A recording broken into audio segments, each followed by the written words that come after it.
Itu bagus. Xiaoyan tersenyum samar, tatapannya segera beralih ke mayat Yunsan yang dingin. Tangannya mengepal dan menyerapnya ke tangannya sebelum memasukkannya ke dalam cincin penyimpanannya. Meskipun saat ini Yao Lao ditangkap oleh Holop Soul, Xiaoyan memutuskan bahwa dia harus mengumpulkan semua bahan yang dibutuhkan untuk memperbaiki tubuh gurunya. Ayo pergi, Xiaoyan melambaikan tangannya pada Haibodong dan lainnya dan segera meninggalkan sekte Mystic Cloud. 1个月之内解散云岚宗，我要加码帝国，再无此宗之名。 Setengah bulan telah berlalu semenjak kehancuran sekte Mystic Cloud. Dalam setengah bulan ini, sebagian besar murid sekte Mystic Cloud sudah pergi. Puncak gunung Mystic Cloud yang dulunya tempat latihan suci di masa lalu akan menjadi gunung biasa di masa depan. Mungkin dengan berjalannya waktu, nama sekte Mystic Cloud akan dilupakan secara bertahap. 宗主，我们就这样离开吗？玉兰宗真的不存在了吗？玉兰宗覆灭，都是咎由自取，你们今后当牢记教训。 Sementara itu, klan Xiao telah melambung tinggi di kekaisaran Jama berkat Xiaoyan. Mansion Xiao yang terletak di tengah kota tidak diragukan lagi menjadi keberadaan yang paling menarik perhatian akhir-akhir ini. Akan ada selalu sejumlah pemimpin yang tak terhitung jumlahnya dari berbagai faksi terkemuka akan datang dengan hadiah mahal untuk memberi selamat kepada mereka. Saat ini, Xiaoyan sedang duduk di tengah aula Mansion Xiao sambil menutup matanya. Teman kecil, kamu akhirnya keluar. Bagaimana dengan lukamu? Apakah sudah sembuh? Tawa Xiaoli segera muncul di luar pintu. Di belakangnya, seorang pelayan wanita mendorong kursi roda Xiaoding dan perlahan masuk. Aku terluka parah kali ini. Bagaimana bisa begitu mudah untuk sembuh?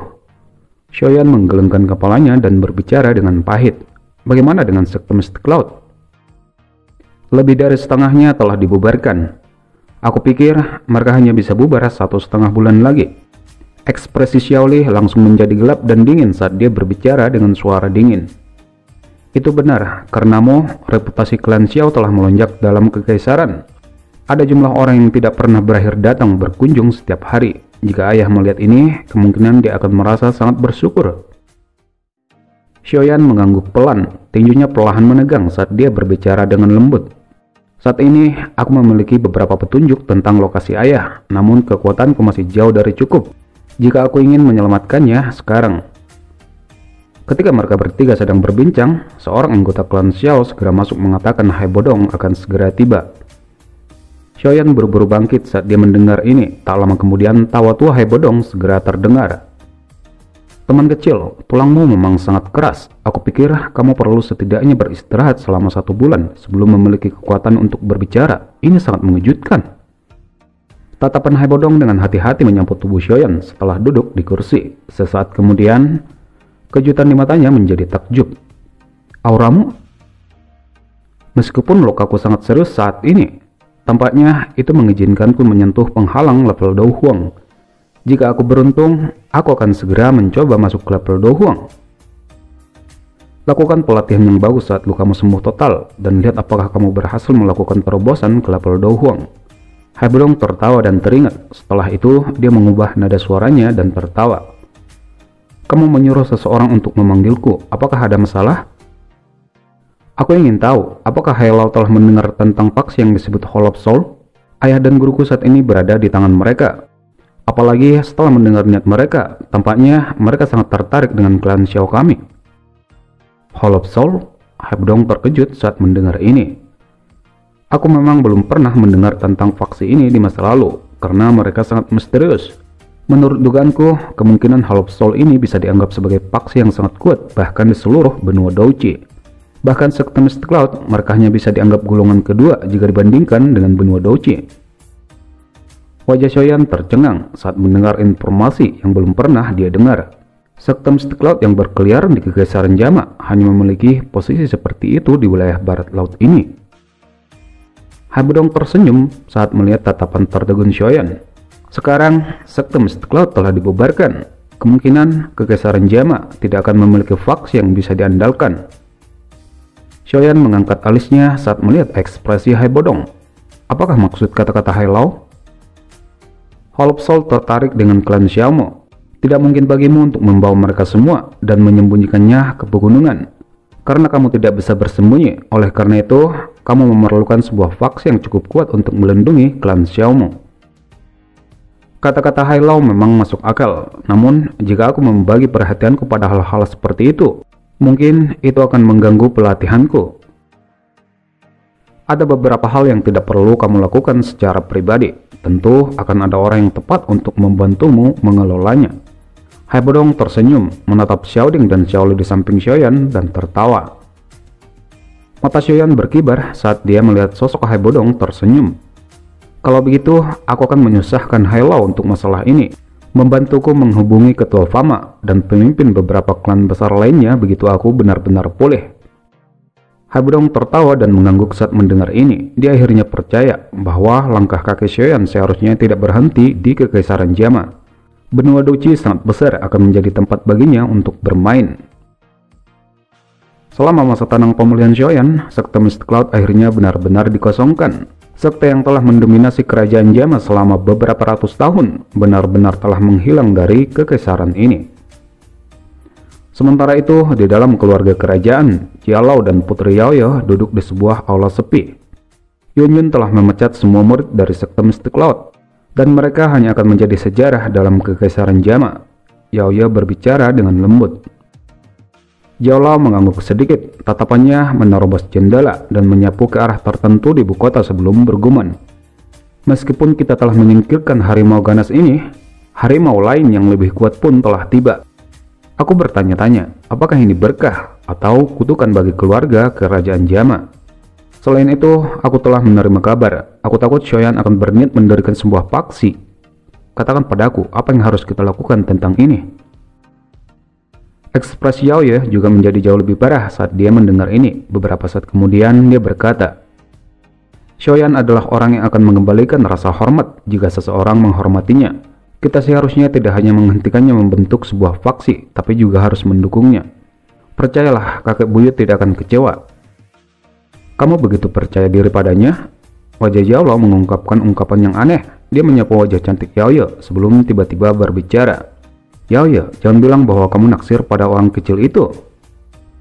Kakek buyut, omong kosong apa yang kamu katakan? Wajah Yaoye langsung merah padam. Melihat wajah Yaoye, Jialao hanya tersenyum. Kemudian dia perlahan berdiri, berjalan keluar saat dia berbicara. Kamu harus mencoba yang terbaik untuk mengirim lebih banyak mata-mata untuk menyelidiki sekte racun dari Kekaisaran Chuyun. Yaoye juga tertawa pahit saat melihat punggung Jialao menghilang. Dia telah lama mengirimkan banyak mata-mata, namun sekte racun sangat aneh. Informasi terakhir yang didapatkan dari Kekaisaran Chuyun hanya berisi 2 kata, wanita beracun. Masih dalam tahap penyembuhan, Xiaoyan duduk di tempat tidur batu di sebuah ruangan yang sepi di dalam klan Xiao. Membuka matanya, dia kemudian mengeluarkan pil obat hijau gelap yang disebut pil pemulihan Yuan dari cincin penyimpanannya, lalu mengkonsumsinya. Setelah beberapa saat, setelah cairan obat terlarut masuk ke tubuhnya, kekuatannya telah pulih sekitar 50%. Sepertinya aku benar-benar mendapatkan manfaat luar biasa dari pertempuran besar ini. Xiaoyan bergumam dengan lembut saat dia merasakan bau yang kuat mengalir di dalam tubuhnya. Merenung sejenak, dia kemudian mengusap segel api di dahinya. Guru, yakinlah, aku akan meningkatkan kekuatanku secepat mungkin dan menyelamatkan ayah dan guru. Tatapannya kemudian beralih pada cincin penyimpanan yang ditinggalkan gurunya. Kekuatan spiritualnya sejenak menyapu ke dalam ruang cincin. Disinilah semua tersimpan hal-hal yang ditinggalkan gurunya semasa hidupnya. Formula obat, metode Qi, teknik Do, dan beberapa hal aneh lainnya tertumpuk di dalamnya, menyebabkan mata Xiaoyan terpesona. Dia juga menemukan formula obat untuk memecahkan segel pil pelahap hidup yang pernah dikonsumsi Xiaoli. Jika seseorang menghitung waktu, waktunya hampir berakhir untuk Xiaoli sejak saat dia menelan pil pelahap hidup. Xiaoyan perlahan membuka gulungan di tangannya. Anak kecil, pil pelahap hidup memiliki efek obat yang terlalu sombong. Bahkan aku benar-benar mengalami kesulitan untuk menghilangkannya. Jika kamu benar-benar ingin menghilangkannya, seseorang harus menerobos level Douhuang selama sisa hidupnya. Hanya dengan ini akan memungkinkan seseorang untuk menyelesaikan pil pelahap hidup. Pandangan Xiaoyan perlahan beralih, akhirnya berhenti di bagian terakhir yang mengharuskannya memurnikan pil obat tingkat 6. Pil hijau gelap perpanjang umur. Sepertinya dia perlu mencari Hailau untuk mengumpulkan semua bahan obatnya. Xiaoyan menghela napas lega saat memikirkan hal ini. Dia membalik tubuhnya dan turun dari tempat tidur sebelum perlahan keluar dari kamarnya. Dia baru saja keluar dari ruangannya, namun seseorang pelayan sudah mengatakan bahwa Putri Yaoye sudah ada di ruang tamu. Apa yang dia lakukan di sini? Xiaoyan menyipitkan matanya sebelum melangkah ke ruang tamu. Putri Yaoye, bisakah aku tahu alasan mengapa kamu ada di sini kali ini? Tuan Xiaoyan telah membantu keluarga kerajaan untuk menghilangkan momok. Apakah kita masih perlu alasan untuk datang dan mengunjungi? Mata cantik Yaoye berhenti pada Xiaoyan. Aku mendengar bahwa Tuan Xiaoyan berencana membangun sebuah paksi di dalam Kekaisaran Jama. Klan Xiaoku memiliki cukup banyak musuh. Wajar seseorang jika harus memiliki kekuatan yang cukup jika aku ingin melindungi anggota klan. Xiaoyan tidak menyembunyikan masalah ini saat dia dengan samar menjawab. Yaoye kemudian mengangguk. Kalau begitu, aku akan menunggu kabar baik dari Tuan Xiaoyan. Kemudian dia berdiri, melambaikan tangannya, dan 10 kotak hijau muncul di atas meja. Itu adalah ramuan obat yang langka. Setelah itu, Yaoye berbalik dan perlahan pergi. Baru saja Putri Yaoye pergi, seorang pelayan buru-buru masuk dan berbicara di depan pintu. Tuan Muda Xiaoyan, nona muda Nalan Nyandran ada di pintu masuk utama. Dia mengatakan ada sesuatu yang penting untuk dikatakan. Xiaoyan kaget saat mendengar ini. Nalan Nyandran, kenapa dia mencarinya? Persilahkan dia masuk. Beberapa saat kemudian, Nalan Nyandran sudah muncul di depan mereka bertiga. Nona Nalan, apakah alasanmu untuk mengunjungi klan Xiao? Xiaoyan dengan lembut meletakkan cangkir tehnya, matanya diturunkan saat dia berbicara. Nalan Nyandran menggigit bibirnya menghadapi cara Xiaoyan yang dingin dan acuh tak acuh. Guru ingin bertemu denganmu untuk yang terakhir kalinya. Melihatku untuk terakhir kalinya? Mata Xiaoyan menyipit, dia perlahan mengepalkan tinjunya.